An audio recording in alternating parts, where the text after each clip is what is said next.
Good morning to one and all. Today we will discuss about the immune system in our body. Then we will discuss autoimmune diseases.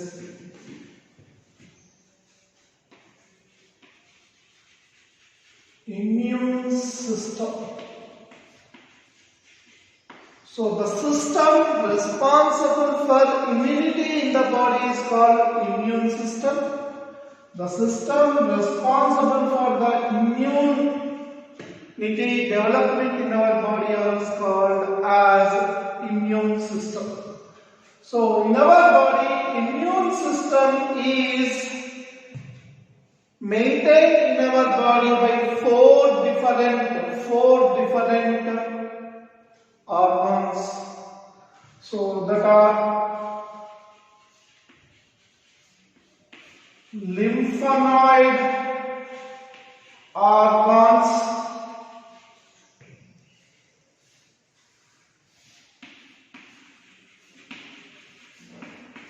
lymphoid tissue,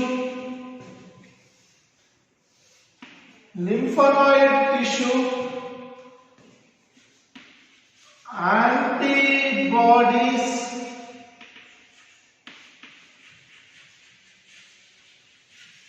soluble molecules,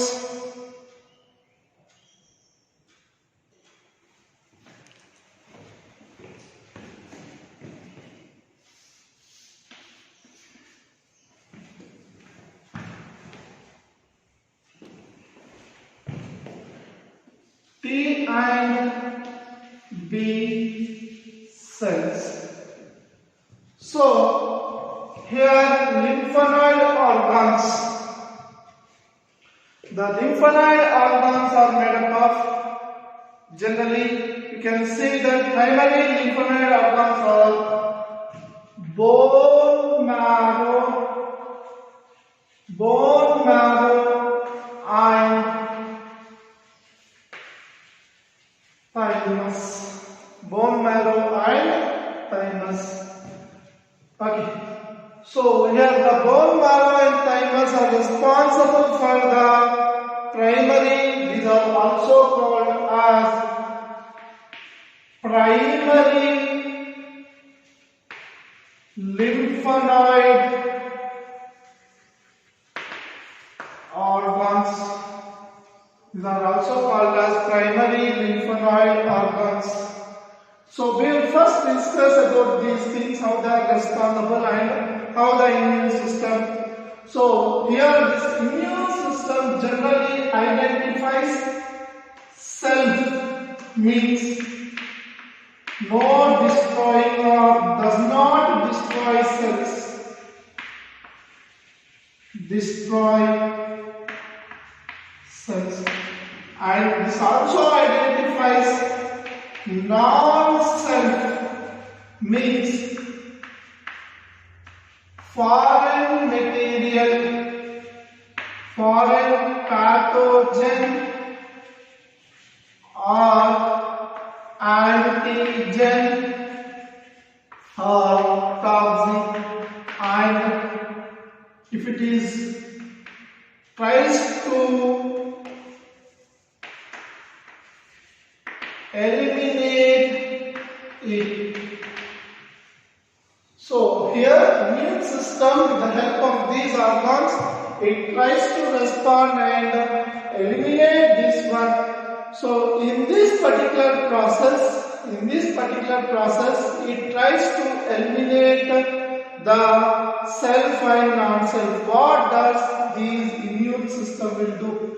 It tries to identify the allergies. It tries to identify the allergies, autoimmune response,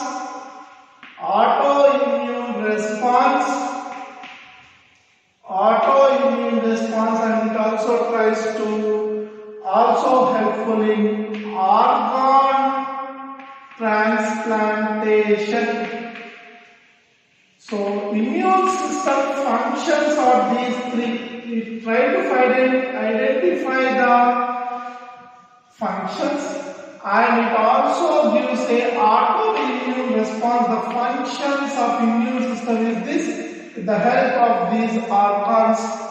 So in this lymphoid organs are the primary lymphoid organs are bone marrow and thymus. Bone marrow produces B lymphocytes and thymus produces T lymphocytes. Thymus produces three lymphocytes. These are three types: suppressor, helper and killer. Suppressor, helper and killer. Already we have discussed that. Shah Rukh Khan. Suppressor,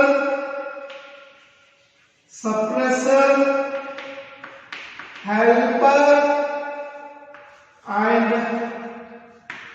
killer. So these are the three types of organs. And B lymphocytes mainly help in phagocytosis and as well as also kill a pathogen. With the help of these, kill pathogen or destroy activity of pathogen. So this is the main function of the B lymphocytes.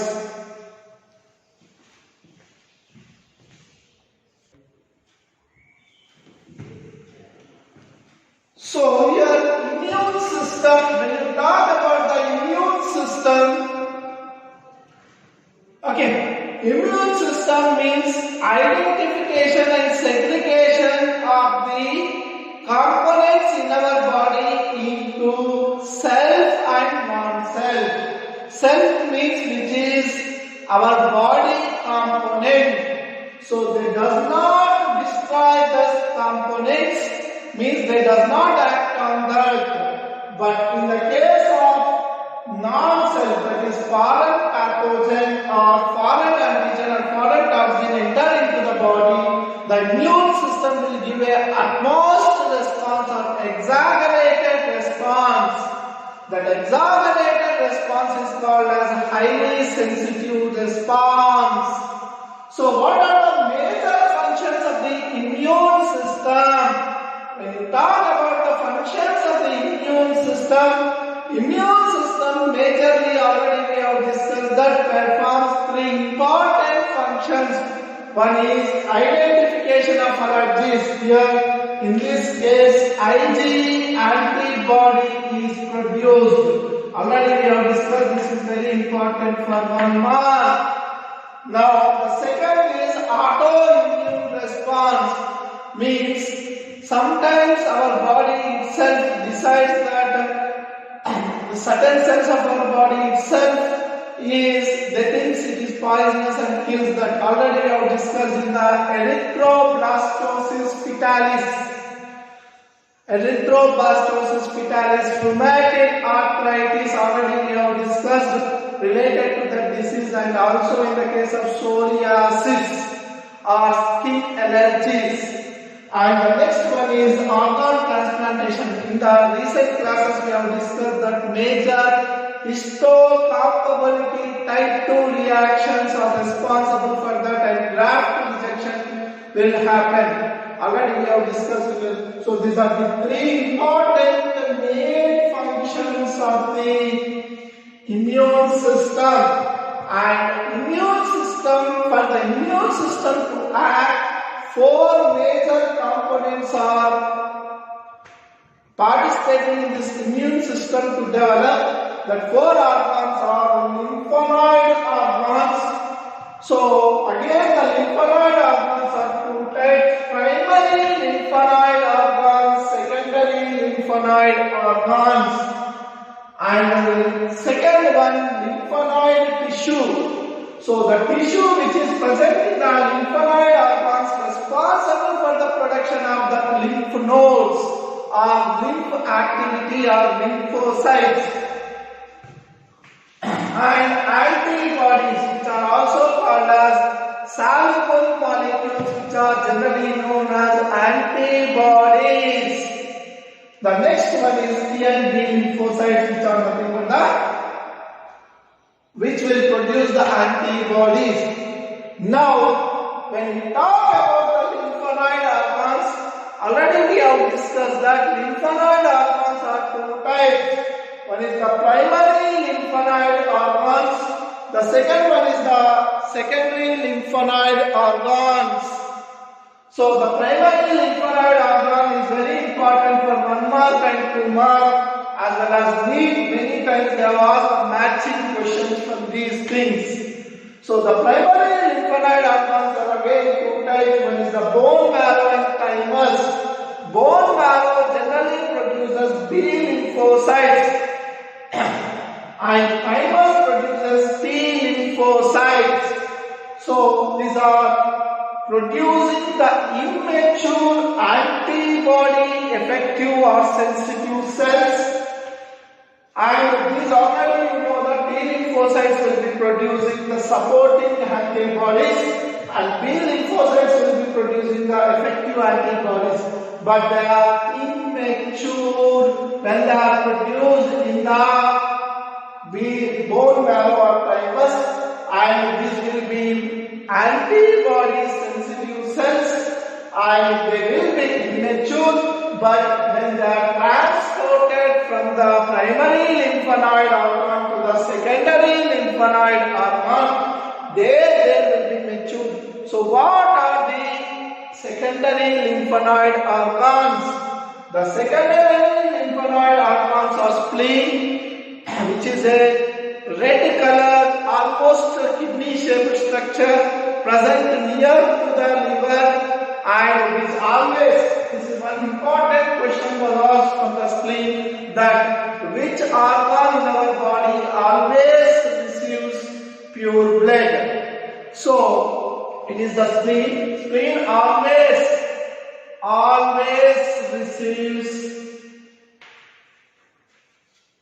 pure blood or oxygenated blood. Pure blood.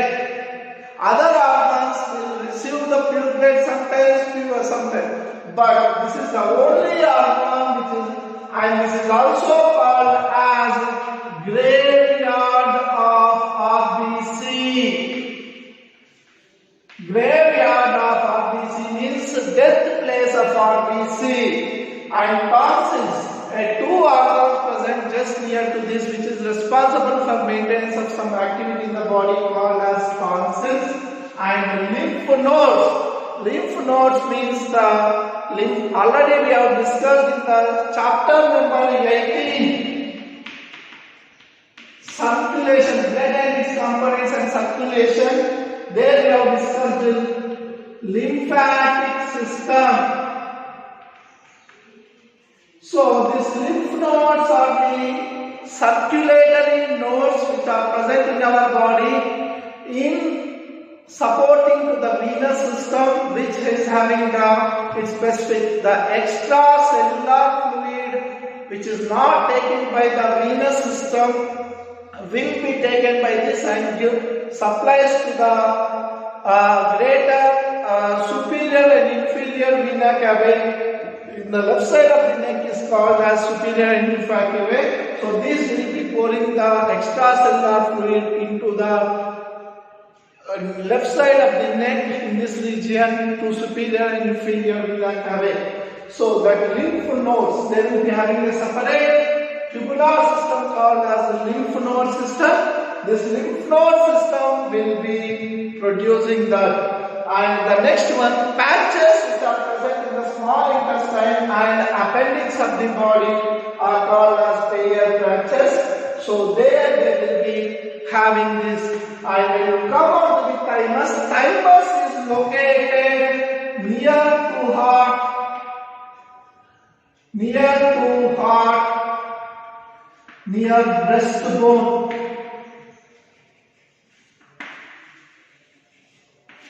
Breastbone and which is at first it is longer and later on it will be diminishing. For that reason only you will have come across these timers in the 22nd chapter, number 22nd, PUC1, endocrine glands you would have come across. So the timers will be diminishing slowly in the lifespan. So these are the responsible factors and they will be producing the antibodies for developing the immunity.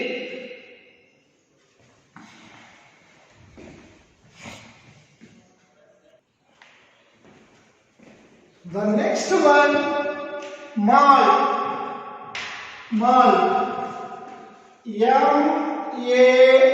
M-A-L-T, malt means mucosal associated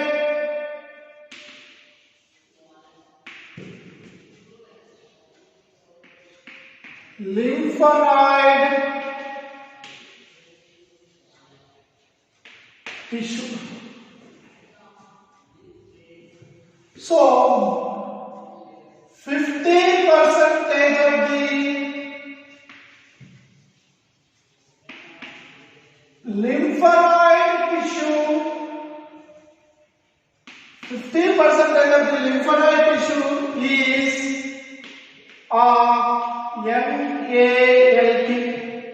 Very important question for 1 mark, and NEET also several times I have seen this question. So where this lymphoid tissue will be present? Lymphoid tissue will be present in the respiratory tract,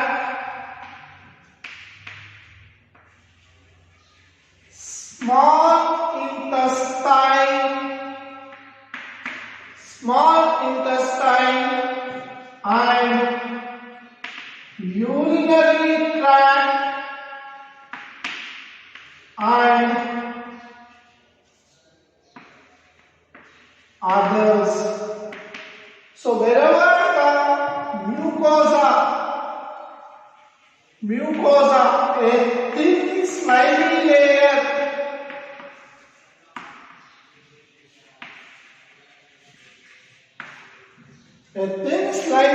is present, there this malt tissue is present. What does it do means? Is a lymphoid tissue responsible for the protection of our body. So this all combinedly will be participating in the immunity reactions and also increase the immunity. But here we will come across one more important term called as autoimmune diseases. So in the autoimmune diseases,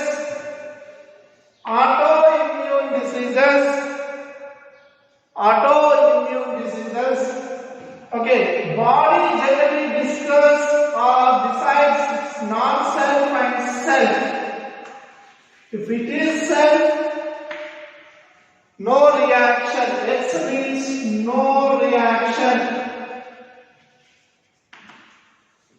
Non-self means antibody.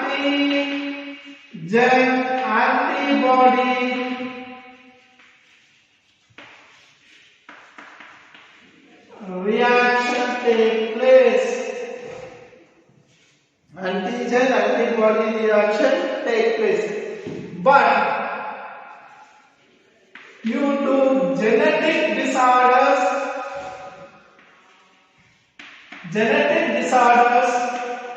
if it is self also, body tries to react. As a result of that, autoimmune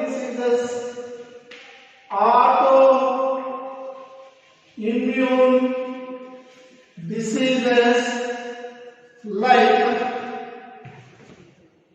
example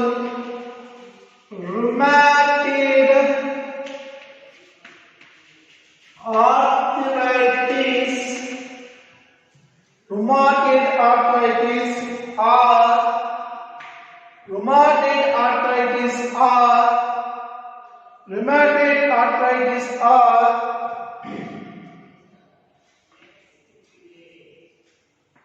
muscular dystrophy, psoriasis, which are all considered to be the autoimmune diseases where our immune system itself acts on that hyperaction of our immune system. You can see these autoimmune diseases means self-immune system is destroying its immune system. So as a result, you can see certain autoimmune disorders or diseases. So the remaining from tomorrow we'll discuss AIDS and cancer, and the rest within this week we'll try to complete the syllabus of zoology part.